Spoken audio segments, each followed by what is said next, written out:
فأنا ناصح لإخواني بالصدع بالحق تبيض وجوههم. السكوت في مسألة الحزبية يضرها، فاصدع بما تؤمر وأعرض عن المشركين. سلامي على دماج ورجالها والشيخ يحيى ودار العلم يا سعد بانيها. Bismillahirrahmanirrahim. Alhamdulillah wassalatu wassalamu ala Rasulillah wa ala alihi wa sahbihi wa man wala ma ba'd. Sebelum kita melanjutkan bacaan berikutnya terhadap syarah Umdatul Ahkam, seperti biasanya tafaddalu.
Na'am, ahsantum barakallahu fiik, a'anakumullah.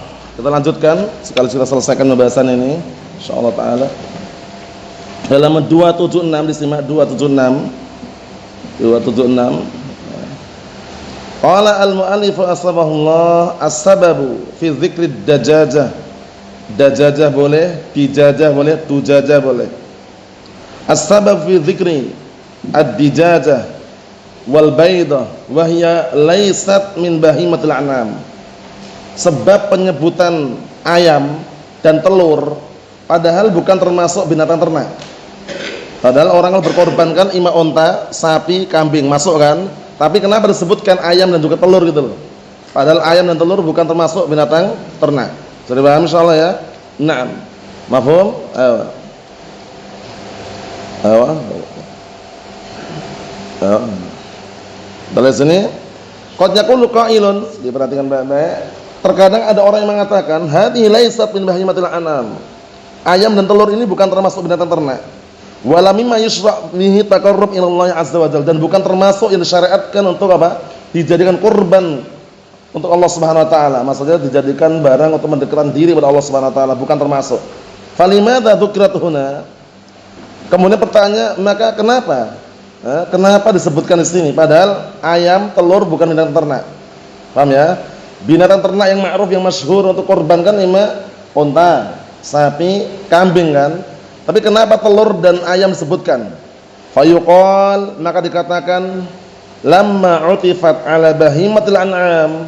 Tatkala ayam dan telur ini diatafkan kepada binatang-binatang ternak tadi, sara lahal hukm fi hadzal mawtin faqat. Maka dia menjadilah memiliki hukum di tempat ini aja. Paham ya? Bukan karena boleh berkorban dengannya. Enggak boleh. Antum berkorban dengan ayam 1000 ayam pun enggak sah. Paham ya? Dijadikan apa? Pengganti hewan. Nah, 9 korban misalkan. Mafhum. Untuk halalnya halal enggak? Halal. Berkorban dengan telur 100.000 telur, 100.000 butir telur, sah enggak berkorban dengan itu? Enggak sah juga. Kita lihat. Walaysa ma'na dzalik, bukan maknanya anna dujaja yujzi fil hadyi awil adhahi awil aqiqah. Bukan maknanya bahwasanya ayam itu dianggap sah di dalam apa? Sesembelihan al-hadyi. Biasanya kalau ada orang umrah atau orang haji melanggar salah satu syariat yang seharusnya dia lakukan, dia tidak lakukan, itu biasanya ada sembelihan al-hadyi namanya. Paham ya? Nah, tapi kalau sesembelihan yang sembelih ketika Idul Adha seringnya al-adhahi. Itu istilah saja. Paham insyaallah ya? Nah, jadi kalau orang-orang yang sedang berhaji di sana, itu mereka nyembelih sembelihan itu namanya al-hadyu istilahnya. Tapi kalau yang kita di sini, Idul Adha namanya adhahi, al-udhiyah, al-adhahi. Paham insyaallah ya? Al-aqiqah, tidak sah juga untuk aqiqah. Orang tidak mampu aqiqahan, tapi dia punya ayam 1000 ekor. langsung dia sembelih untuk pengganti akikah, sah atau tidak? Tidak sah. Walau dzubiha walau dzabaha alfa dajajatin, kalaupun seandainya dia menyembelih 1000 ayam, lihat 1000 ayam, fa inna dzalika laysa bimujzi' wa laysa binnafi', maka hal tersebut tidak sah dan tidak bermanfaat. Kalau apa? Kalau diniatkan untuk kurban.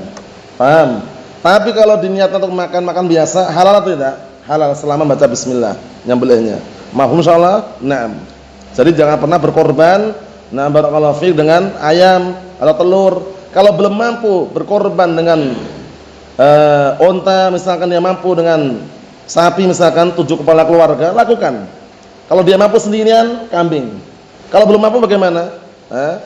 Minimalnya korban perasaan. Paham ya? Menahan sesaat, bersabar, mulai dari bismillah sampai menjadi alhamdulillah. Paham ya? Nah, tapi kalau berkorban ayam, berkorban telur, itu enggak sah. Paham ya? Nah, berkorban perasaan, sabar, menahan. Kita lihat sini, barakallahu fiik. Kata beliau, qauluhu wa man raha fi sa'atil khamisati fa ka'annama qarraba baydatan. Ucapan beliau, barang siapa yang datang pergi ke masjid pada jam yang kelima, maka seakan-akan dia berkorban dengan telur. Wa fi riwayatil Nasa'i, pada riwayat Nasa'i, wa karajulin qaddama usfuran wa huwa fawqal baydah. Seperti orang yang mempersembahkan usfur, apa usfur? Burung kecil. Yang mana burung ini di atas telur, ya kan? Karena telur ini sebelum istilahnya telur ini kan, antum tahu telur kan? Burung itu kan bisa dikatakan di atasnya telur kan? Itu maksudnya derajatnya itu istilahnya ya. Wa karajulin qaddama baydatan, dan seperti orang yang mempersembahkan telur. Jadi burung dulu baru telur. Al-muhim anal insana kullama badara ila tabkiri salatil jum'ah kullama kana ajru a'zam. Masyaallah. Wa kullama kanat manzilatu arfa'. Masyaallah. Maksudnya kata al-muhim, yang penting bahwasanya seseorang itu setiap kali dia bersegera, paham ya? Untuk tabkir, datang awal pada salat, untuk salat Jumat, maka pahalanya pun apa? Lebih besar, dan kedudukannya pun apa? Lebih tinggi.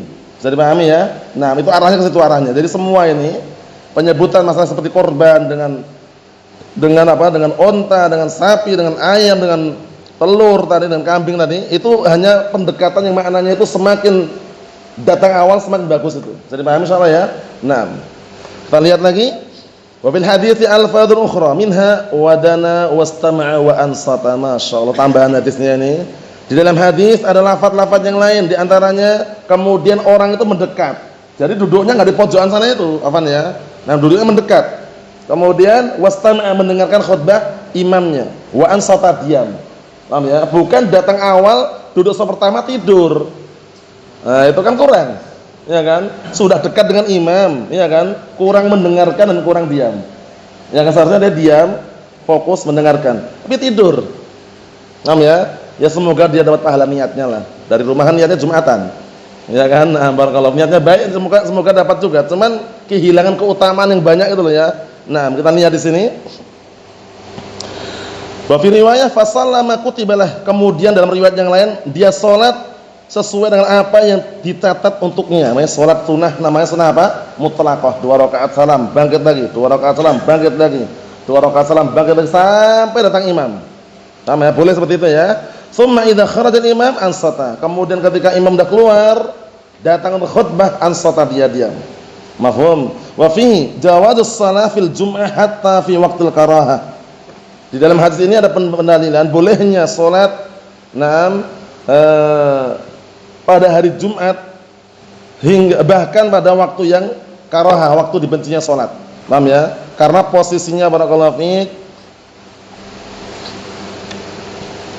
misalkan taruhlah dia masuk dalam kondisi ketika matahari di tengah-tengah persis misalkan, ya kan? Tapi posisi dia kan sedang hadir Jumat dan dia belum salat sebelum duduk. Nah, di waktu karaha tersebut dia boleh, paham ya, salat situ. Paham ya? Karena dalilnya kemarin jelas ya. Nah, bahwasanya ya fulan as-salaita ya fulan, atarka rak'atain atau salaita ya fulan, kata si fulannya belum. Kemudian kum farka rak'atain. Kalau begitu berdirilah salatlah 2 rakaat. Berikutnya, Fa idza kharaja al-imam ay li khutbatil Jum'ah, apabila imam keluar untuk khutbah Jumat, keluarnya itu untuk khutbah Jumat. Qaulu hadaratil malaikatu ay al-muwakkalun bi kitabati man syahidal Jum'ah, masyaallah. Para malaikat keluar itu malaikat siapa?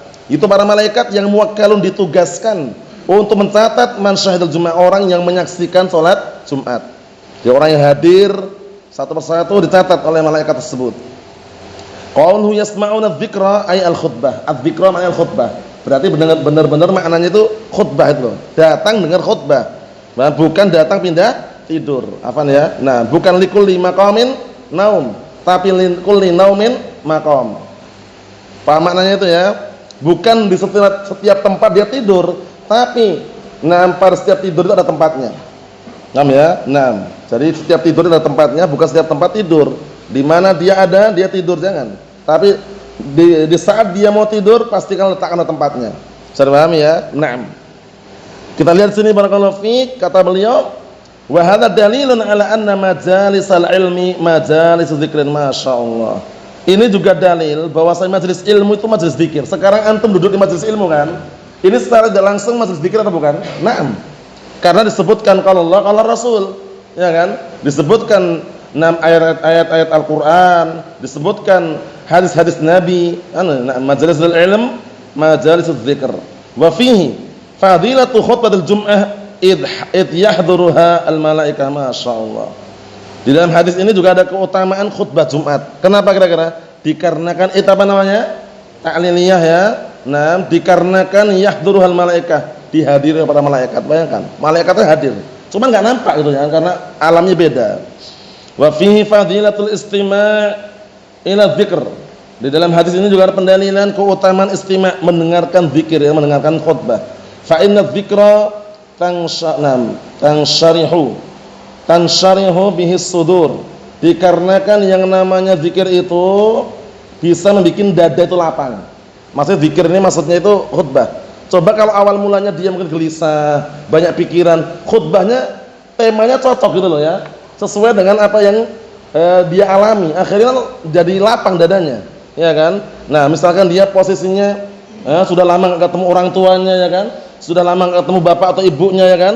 Kemudian ada khutbah temanya birrul walidain misalkan ya, cocok, akhirnya barakallahu fiik, tersentuhlah misalkan, paham ya? Nah, tergugahlah hatinya, yang semula kedua matanya merem jadi melek misalkan, yang semula kedua matanya terbuka jadi menangis misalkan. Kalau cocok temanya misalkan seperti itu ya. Nah, itu berpengaruh sekali.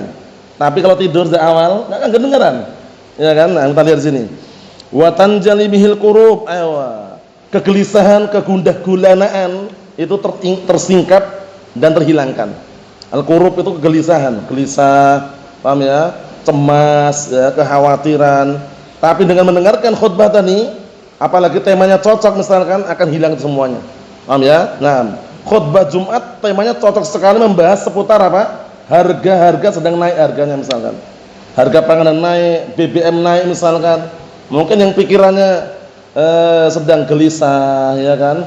Mau cari solusi enggak ada, nah, jadi tergugah kembali. Wa tasaffu bihil qulub, dan akan bisa mensucikan, memurnikan hati-hati. Jadi hati-hati semakin apa? Istilahnya apa? Difilter. Atau difilter ya. Nah, dibersihkan dengan mendengarkan zikir tadi itu.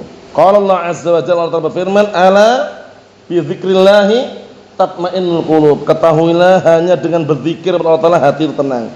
Jadi bukan dengan banyaknya harta yang dia kumpulkan. Hati itu akan tenang kalau apa? Kalau banyak berzikir kepada Allah Subhanahu wa taala. Semakin antum dan kita ingat kepada Allah Ta'ala, semakin tenang hati kita. Tapi semakin banyak kekayaan, semakin banyak hartanya, tapi enggak pernah zikir, itu enggak akan tenang. Mau simpan mana ya dolarnya? Emas batangannya mau taruh mana ya? Kira-kira Riyal Saudinya disimpan di mana? Itu kalau orang enggak zikir, enggak banyak zikir, enggak banyak ingat Allah Ta'ala, dia bingung dia mana hartanya gitu loh.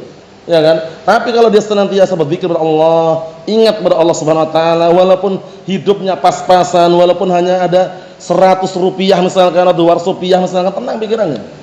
Karena berzikir tadi itu. Percaya enggak nih? Kalau kurang percaya buktikan. Paham ya? Nah, kalau semakin kita ingat Allah ya Rabb, paham ya? Ingat kepada Allah Subhanahu wa taala, hati tenang. Tapi kalau bermodalkan hanya uang, Uang dan uang, harta dan harta itu nggak bisa. Makanya sampai-sampai Allah tersebutkan dalam Al-Qur'an Karim mengenai keadaan orang yang dulu di dunia dia tidak mau mengingat Al-Qur'an. Paham ya? Tidak mau ingat Al-Qur'an, tidak mau ingat Allah Subhanahu wa taala. Nanti di akhirat dibangkitkan dalam kondisi buta matanya. Padahal dulunya di dunia bagaimana? Bisa melihat dia. Penyesalan datang di awal atau di akhir? Di akhir. Paham ya? Dia menyesal orang tadi. Paham ya? Nah, ketika dunia dia berpaling, enggak berzikir ya kan? Enggak ingat Allah, ya kan? Enggak ingat syariat, kerja tiap hari banting tulang peras keringat, mencari apa? Harta dan harta. Sampai lupa daratan, lupa lautan, sampai enggak kenal malam, enggak kenal siang. Paham ya? Karena sibuk dengan dunia tadi itu. Bagaimana? Tapi sempurna loh ya, nyebutkannya sempurna ayatnya ya. Ayo, gimana ayatnya?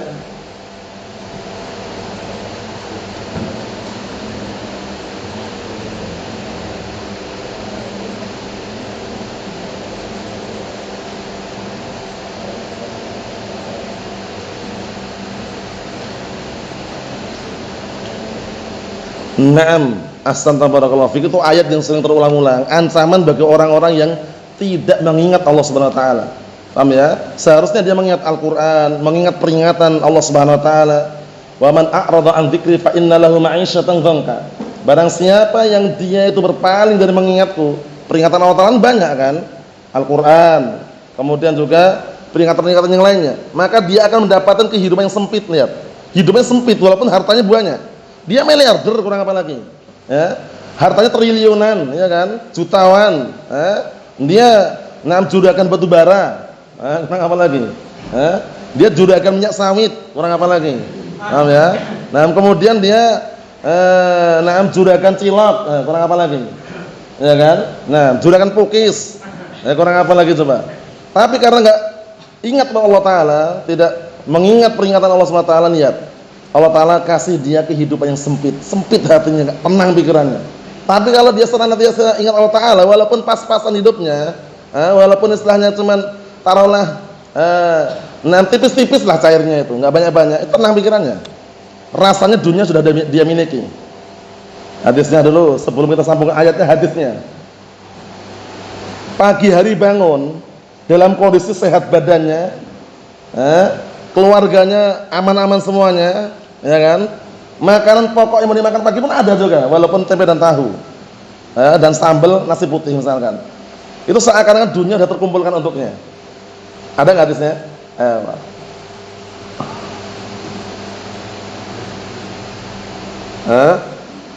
Ingat tuh? Bismillah.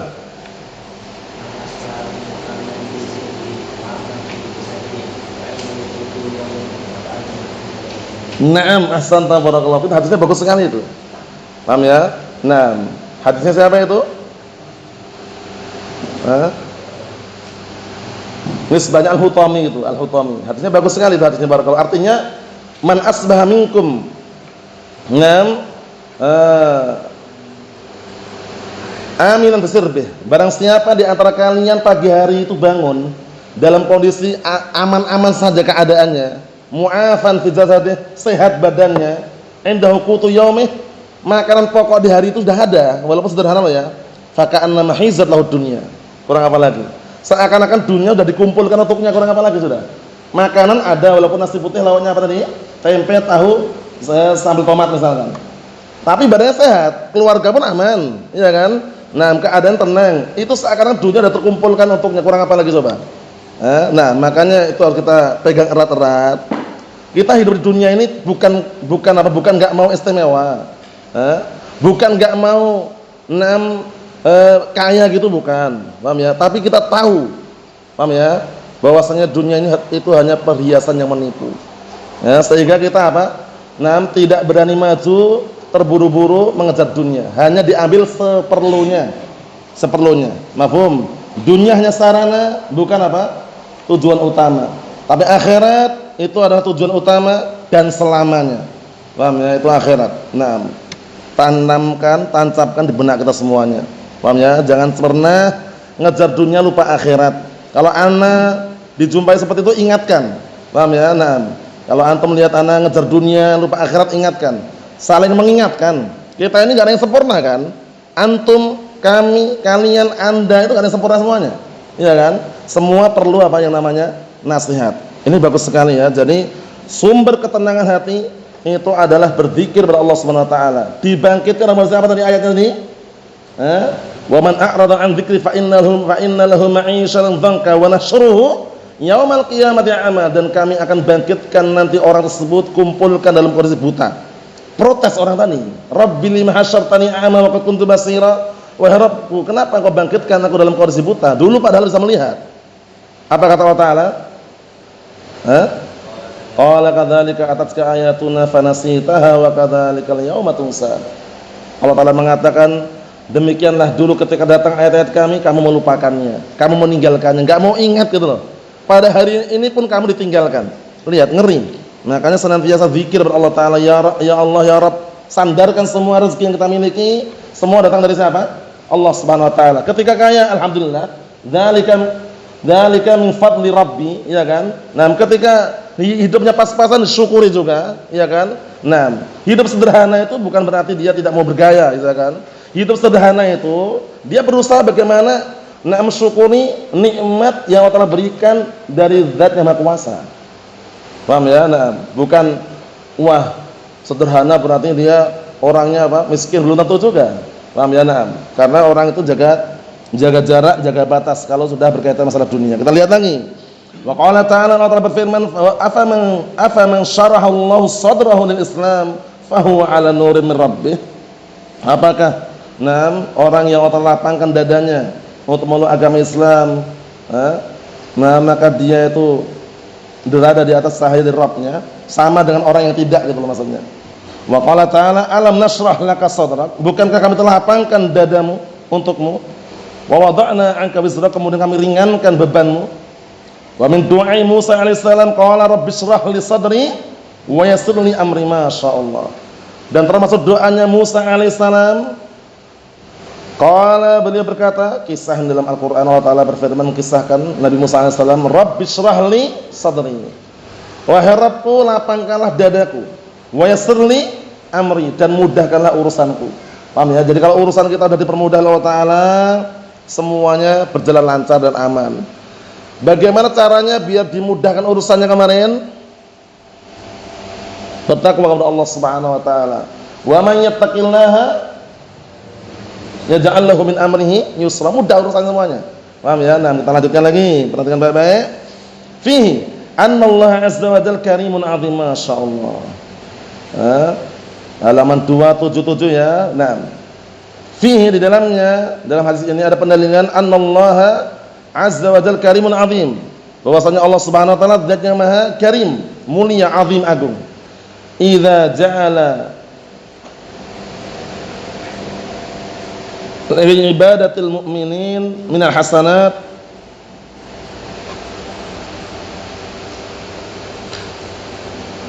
idza ta'id, yang benar itu. Anallahu azza wa jalla karimun 'azim idza ja'ala li ibadatil mu'minin minal hasanat. Kayak kalau idza kurang tepat kelihatannya ya. Itta'liliyah kelihatannya yang tepat. Yang namanya cetakan kadang ada salahnya juga, cuman maknanya tepat itta'liliyah. Ij'ala li ibadatil mu'minin minal hasanat. Paham ya? Wal fadha'il ma yatawassaluna ila jannatin na'im. Itnam. Idza taqarrabu ila Allah azza wa jalla bidzalik. Kalau ini baru. Paham ya? Artinya apa barakallahu fiik? Bahwasanya Allah Subhanahu wa taala zat yang maha mulia dan maha agung. Kenapa? Dikarenakan Allah Ta'ala telah menjadikan untuk hamba, untuk apa? Untuk ibadahnya orang yang beriman berupa kebaikan-kebaikan, ya kan? Dan keutamaan-keutamaan yang bisa menghantarkan mereka kepada mana? Kepada surga yang penuh dengan kenikmatan. Paham ya? Di surga ada bidadari surga. Bidadari surga itu ada yang janda atau tidak? Semuanya gadis? Usianya tua ada enggak tua? Jompo itu ada enggak jompo itu? Lansia itu ada enggak? Enggak ada, semuanya usianya muda. Penduduk surga diberi usia yang apa? Yang muda. Usia yang tidak tua. Kemudian di sana barakallahu fikum kenikmatan, demikian kenikmatan senantiasa mengalir dan ada. Taman-taman surga, kebun-kebun surga, di bawahnya ada sungai-sungai yang mengalir indah. Mulai dari sungai apa? Sungai air apa? Air susu. Sungai air apa lagi? Air madu. Sungai air apa lagi? Air tawar ada enggak? Air tawar juga ada. Sungai air apa lagi? Khamr. Luar biasa, semuanya ada semuanya. Lahum ma yasha'una fiha waladaina mazid. Ada daging burung ada enggak? Ada dalilnya? Wah, di dunia ini enggak pernah makan daging burung ini. Di surga ada ternyata. Walahmi tairin mimma yashtahun. Potongannya aja, enggak usah panjang-panjang. Walahmi tairin mimma yashtahun, dan daging apa? Burung yang mereka inginkan. Semuanya ada di surga itu, semuanya ada. Masya Allah. Kita lihat di sini. Idza taqarrabu ila Allah azza wa jalla, apabila mereka hamba tersebut yang beriman tadi meniatkan taqarrub kepada Allah Taala dengan amalan tadi. Itu penting sekali niatnya. Ya, niatnya bukan karena apa? Biar viral, biar terkenal, biar dipuji, disanjung, bukan, tapi niatnya taqarrub ila Allah azza wa jalla. Wa fihi anna misla hadhil a'mal yashtariku fiha al-aghniya wal fuqara wa syartuha at-tabkir ma'al ikhtisal. Masyaallah, lihat ini. Enggak pandang bulu. Jadi yang datang awal ke masjid hari Jumat itu, faedahnya, keutamaannya didapatkan itu tidak hanya orang-orang kaya aja. Orang miskin pun dapat juga. Pejabat-pejabat dapat atau tidak? Kalau datang awal dapat juga, rakyat sipil pun dapat juga. Lihat ini. Bahwasannya seperti amalan-amalan ini, yashtariku fihal aghniya, bisa berserikat dalam pahala tersebut atau amal tersebut orang kaya, wal fuqara orang fakir. Syaratnya apa? At-tabkir ma'al ikhtisal. Datang awal bersamaan sudah mandi. Bukan datang awal nyuri sandal. Allahul musta'an. Innamal a'malu binniyat. Paham ya? Na'am. Sudah kita lihat kemarin ya. Hukum asal datang ke masjid awal itu kan hukum asalnya mubah kan awal mulanya. Tapi kalau datang awal ke masjid untuk nyuri sandal, dia haram karena tujuannya. Apa kaidah Zam? Naam, al-wasail laha ahkamul maqasid. Sebuah sarana atau media itu dia memiliki hukum sebagaimana tujuannya. Naam ya, naam, sarana medianya apa? Tujuannya apa? Nah, kalau tujuannya haram jadi haram. Kita lihat lagi, perhatikan baik-baik, barakallahu fiik. 80% ke atas, tidak ada yang 5 watt ke bawah. Afan jiddan, kita lihat sini. Wa bi ba'd riwayat, dan di dalam sebagian riwayat, man ikhtasala yaumal jum'ati ghuslal janabah. Barang siapa yang mandi hari Jumat seperti mandi janabah, aika ghusl janabah, seperti mandi janabah, hayaisu yatawadda kama tawadda Rasulullah sallallahu alaihi wasallam, summa yaghsil ra'sahu salatan, summa yufidu ala sa'ir jasadih, summa yatanaha wa yaghsil rijlaihi ala ma taqaddam bayanuhu fi mawtini. Maksudnya, barang siapa yang mandi Jumat seperti mandi janabah, cara mandinya ya, ini mandi sunnah ya, yaitu dengan catatan dia wudhu sebagaimana wudhunya Rasulullah SAW, kemudian dia mencuci kepalanya berapa kali? 3 kali, kemudian menuangkan air ke seluruh badannya, kemudian dia pindah tempat sedikit, ya tanah itu yabta'id, menjauh sedikit, kemudian mencuci kedua kakinya sebagaimana kita lewati. Nah, itu yang dapat keutamaan. Tapi riwayat ini, paham ya? Mandi biasa pun kalau niatnya mandi Jumat sah sudah. Paham ya? Sudah kita lewati kemarin kan? Mandi janabah itu ada 2 cara. Cara pertama cara sunnah, cara kedua cara ijza. Ijza itu sah-sah saja. Yang penting niatnya bisa dipahami. Dan kalau udah mandi janabah, perlu wudhu lagi enggak? Alfa, orang udah mandi janabah, perlu wudhu lagi enggak? Perlu wudhu lagi? Perlu enggak? Orang kalau udah mandi janabah, perlu wudhu lagi enggak kira-kira? Enggak tahu atau enggak wudhu? Enggak tahu lah, Bas. Antum, perlu wudhu lagi enggak kalau orang udah mandi janabah? Mandi janabah sudah, perlu wudhu lagi?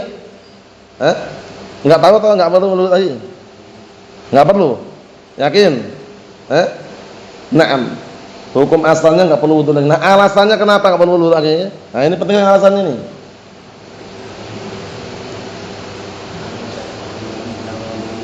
Kenapa? Karena sebelum mandi tidak ada wudhu, bukan itu alasannya. Nah, kalau misalnya enggak wudhu, mandi janabah, mandi biasa tapi niatnya janabah, sah juga kan? Enggak wudhu juga kan? Nah, alasannya udah ketemu belum alasannya? Langsung jawab shadiqun alasannya.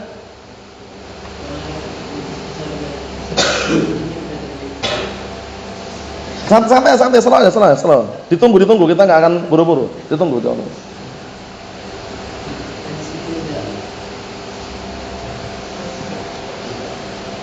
Labas. Karena udah paham maksud antum, teman antum berat ungkapkan kan? Nah, coba karena dia berat ungkapkan, coba diperingan ungkapannya. Naam. Caranya yang sempurna itu mandi janabah menghilangkan hadas apa? Akbar. Sedangkan wudu menghilangkan hadas apa? Asghar. Kalau yang akbar ada hilang, otomatis yang asghar hilang, itu jawabannya. Mahfum, Bang? Masih kebelet ke ilmu kan? Ayo. Nah, kita lanjutkan lagi. Apa kata beliau? Naam wa fi riwayatin, dalam riwayat lain, ghufir lahu ma bainahu wa bainal jum'ah wa ziyaratu sab'a ayyam, masyaallah. Niscaya orang tersebut akan diampuni dosanya antara Jumat tersebut dan antara Jumat yang berikutnya, dan tambahan 3 hari, masyaallah. Wa hadza mahmulun ala man tabbaqa jami'a ma dzukira fil hadis.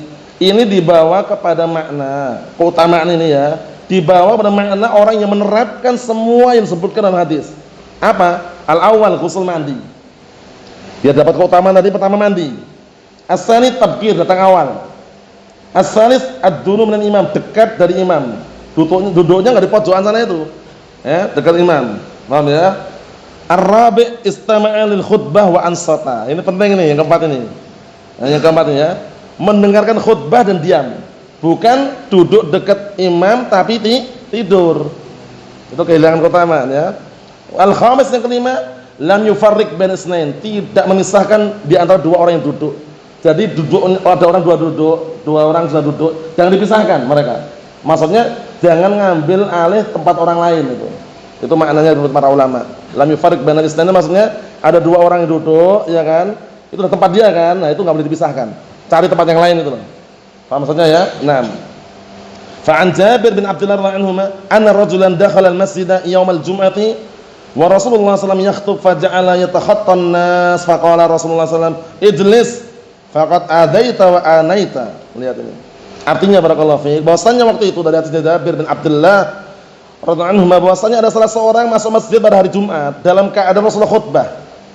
Dalam keadaan Rasulullah sedang berkhutbah.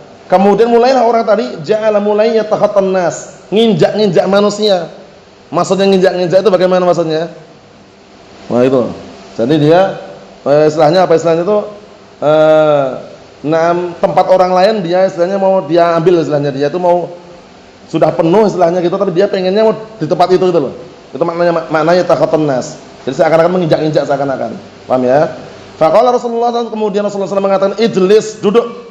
Faqad adaita wa anaita, artinya mirip. Sungguh engkau telah mengganggu dan membuat gangguan. Karena dia datang akhir pengennya depan. Ya kalau ingin depan datang awal itu ya. Kalau udah penuh kemudian datang mau datang depan ke depan, akhirnya dia kan ganggu orang gitu loh. Jadi pahami. Nah, ini sekedar apa? Selingan bahwasanya na barakallahu fikum, kalau ingin dapat keutamaan yang pertama tadi otomatis dia ya datangnya awal. Kalau datangnya akhir misalkan pernah penuh masjidnya, dia harus apa? Harus menginjak-injak manusia istilahnya gitu ya. Harus mengganggu yang lainnya jangan. Mafhum insyaallah ya? Naam. Berikutnya terakhir perhatikan baik-baik, hukmu tahalluq yaumal jum'ah qabla shalatul jum'ah. Ayo. Tahalluq itu apa? Cukur. Tahalluq cukur rambut. Apa tahalluq ini ayo? Hukum tahalluq pada hari Jumat sebelum salat Jumat. Ayo. Masa cukur rambut enggak boleh sebelum hari Jumat? Kan waqad nahan Nabiyyu sallallahu alaihi wasallam 'an tahalluq yaumal jum'ah. Qabla Jumat, sungguh Rasulullah telah melarang cukur rambut itu, artinya. Tahalluk itu bikin halaqah. Tahallaqah ya tahallaku, membikin halaqah. Taklim, dars sebelum Jumatan, hukumnya bagaimana? Nah, maksudnya Jumat kan biasanya kan orang libur ya, misalkan ya, taklim libur, kajian libur. Nah, dia bikin taklim khusus. Nah, taklimnya ini sebelum Jumatan itu loh. Hukumnya bagaimana? Itu namanya tahalluk. Tahalluk itu membikin lingkaran, halqah. Paham ya? Halqah, halaqatun. Paham ya? Nah, bukan halaqah yang mufrad. Kalau halaqah itu jamak dari halik. Tapi kalau mufrad yang halqah jamaknya halaqatun. Halaqatul ilm. Tapi kalau halaqah gitu aja, itu artinya para tukang cukur. Mufradnya halik. Makanya ngomong yang keliru, yang bikin halaqah, salah. Ayo bikin tukang cukur. Paham ya? Bikin halqah. Kalau antum pakai jamak boleh, ayo bikin halaqat. Aman ya halaqat. Ini di dalam bahasa Arab dibahas ya, jadi jangan sampai keliru mengucapkannya. Nah, hukum membikin halqah kajian pada hari Jumat sebelum salat Jumat. Dan sungguh An-Nabi sallallahu alaihi wasallam an tahalluq yaumul Jumat qabla Jumat. Sungguh Rasulullah melarang dari apa? Membikin halqah lingkaran untuk kajian atau ta'lim. Karena halqah itu maknanya halqah itu melingkar. Jadi halqatul ilm itu asli melingkar. Yang melingkar seperti ini ya aslinya. Nah, barakallahu fiik. Rasulullah melarang dari bikin halqah pada hari Jumat sebelum Jumatan. Kenapa kira-kira? Wa dzalika min ajli alla tuqta'us sufuf. Yang demikian itu dalam rangka agar tidak memutuskan saf-saf. Paham ya? Dalam artian biar orang yang datang awal tuh biar dapat tempat gitu loh istilahnya. Wa alla yushghal al-masjid bi ghairi tabkir ila Jumat, dan agar masjid itu tidak disibukkan dengan apa? Selain datang awal untuk Jumatan. Biar murni orang persiapan untuk Jumatan. Sudah paham ya? Murni orang persiapan untuk Jumatan. Mahfum insyaallah? Nah, jadi hukumnya dilarang. Terus bagaimana? Solusinya paling-paling bikin setelah Jumatan atau sore enggak masalah. Tapi kalau sebelum Jumatan ahsan dihindari karena biar orang persiapan itu. Mahfum? Kecuali kalau tidak mepet waktunya, habis subuh langsung misalkan. Hanya sebentar lah taruhlah. Itu para ulama mengkhilaf masalah ini ya. Cuman Syekh Abdul Hamid menukilkan yang dilarang ini. Wa illa pada asalnya selama tidak mengganggu aktivitas dia untuk tabkir itu enggak masalah. Tapi kalau sudah mengganggu jangan. Wallahu a'lam bissawab, alhamdulillah.